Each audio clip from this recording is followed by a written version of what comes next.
Sir बेरोजगारी बहुत बड़ी मुद्दा है, इसमें क्या कहते हैं? माननीय तेजस्वी प्रसाद यादव जी जो नेता प्रतिपक्ष रहे हैं बिहार विधानसभा के और महागठबंधन के नेता हैं, उन्होंने यह घोषणा की है कि आने वाले दिनों में महागठबंधन की सरकार बनती है तो 10 लाख सरकारी नौकरी नौजवानों को दी जाएगी। यह ऐलान इसलिए हुआ है क्योंकि बिहार में बेरोजगारी की दर 64.6% है। 64.6% इस देश में नहीं, पूरी दुनिया में कोई जगह नहीं है जहाँ पर 64.6% बेरोजगारी है। तो बिहार की जो सरकार है वो तमाम मानकों पर फिसड्डी साबित हुई है और फिर भी बढ़ते बिहार का दावा करती रही है। पटना के सड़कों के बगल में चंद कंक्रीट के जंगल बना देने से बिहार का विकास नहीं हो सकता।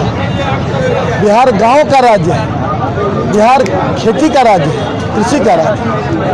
बिहार में जब तक किसान खुशहाल नहीं होंगे, मजदूर खुशहाल नहीं होंगे और गांव की सड़कें पुख्ता नहीं होंगी, रोजगार के अवसर पैदा नहीं होंगे, भय का वातावरण समाप्त नहीं होगा।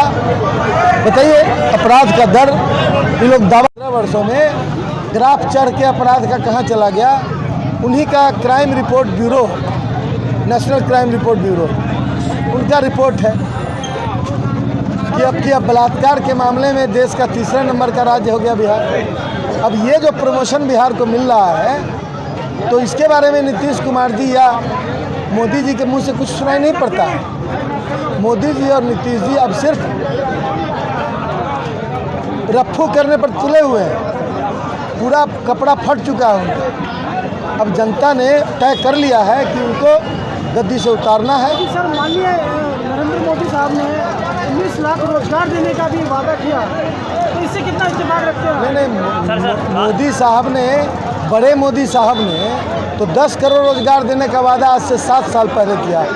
7 वर्ष बीत गए, 1 करोड़ रोजगार के अवसर जो केंद्रीय सरकारी नौकरी में हो सकती थी उसको तो उन्होंने समाप्त कर दिया। तो फिर ये छोटे मोदी, बड़े मोदी, तो बड़े मोदी छोटे मोदी सुहाग अल्लाह वाली बात है। तो ये 19 लाख रोजगार देंगे कहाँ से? ये तो छटनी पर तुले हुए हैं। तो प्राइवेट सेक्टर में मैंने बाप दादे की संपत्ति बेचकर खाने वाला जो नालायक बेटा होता है, जिस पर पूरा समाज कहता है कि बाप दादे की संपत्ति बेच के खा गया, तो कुछ उसी तरह का सीन यहाँ दिखाई पड़ रहा है। सर आखिर 15 सालों में ऐसा क्या कारण है जो फैक्ट्री वगैरह नहीं लगी अभी? मैंने ये बात पहले बोला। आप लोग पे भी आरोप लगते हैं कि 15 साल आपकी भी सरकार रही है और 15 साल अभी % में जेडीयू की भी सरकार रही है गठबंधन की। क्या कारण है कि सर 15 साल में फैक्ट्री उस समय भी नहीं लगी और अभी भी नहीं लगी? नहीं, ये गलत आरोप है कि उस समय फैक्ट्री नहीं लगी। जो फैक्ट्री लगी उसी समय लगी। रेलवे के पहिया का कारखाना लगा, 10,000 एम्प्लॉई है उसमें, है ना। रेलवे के इंजन का कारखाना लगा मधेपुरा में, स्लीपर की फैक्ट्री लगी। ये तमाम औद्योगिकरण 15 वर्षों के राजद शासनकाल में लगा है और उसमें लाख की संख्या में एम्प्लॉयड है और ये प्योर सरकारी नौकरी है, ये कोई प्राइवेट सेक्टर की नौकरी नहीं है। और जनता जो नौकरी खोजती है वो सामाजिक सुरक्षा से लैस जो कंडीशन होता है उस पर नौकरी खोजती है। हम तो आज भी कहते हैं कि पुराना जो पेंशन सिस्टम था वो ज़्यादा ठीक था। तो ये जो नौकरियां लगी, जो एम्प्लॉयमेंट का जनरेशन हुआ, यहाँ पर जॉब अपॉर्चुनिटी बढ़ी और यहाँ के क्षेत्र का विकास हुआ। ये तमाम विकास उन 15 वर्षों में के अंदर हुआ जो लालू जिसको जंगल राज ये लोग कहते थे। रघुवंश बाबू ने केंद्र में ग्रामीण विकास मंत्री रहते हुए, मरहूम है हमारे नेता, उनके प्रति श्रद्धांजलि है, लेकिन उन्होंने जितना सड़क के क्षेत्र में काम किया उतना उसके इतिहास में कभी नहीं हुआ। और आगे भी जो इनकी स्थिति है, जो प्रधानमंत्री ग्राम सड़क योजना के तहत हम लोगों ने बनवा दिया, उसको मेंटेन करने की औकात इन लोगों की नहीं है, जो आज तक नहीं कर सके।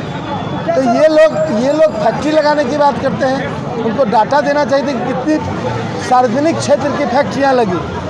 अब हम डीजल का दुकान खोल लें तो वो फैक्ट्री नहीं है, कार का शोरूम। ये तो बिहार के पैसे को बाहर भेजने का रास्ता है। हम फैक्ट्री बिहार में लगाएंगे तो बिहार के अंदर उत्पादन होगा तो बाहर का पैसा बिहार आवे। लेकिन ये लोग शोरूम खुलवा रहे हैं कि बिहार के लोगों का पैसा गाड़ी खरीद के बिहार के बाहर चला जाए। बिहार को गरीब बनाने का इन लोगों ने ठेका ले रखा है और कुछ चंद लोगों को अमीर बनाने का भी ठेका साथ में लिया है। इसलिए हम कंडेम करते हैं और जनता भी कंडेम करती है। इस बार इनको जनता नहीं बख्शेगी। धन्यवाद। सर, हम लोग हैदराबाद से आए हैं अभी एक बात में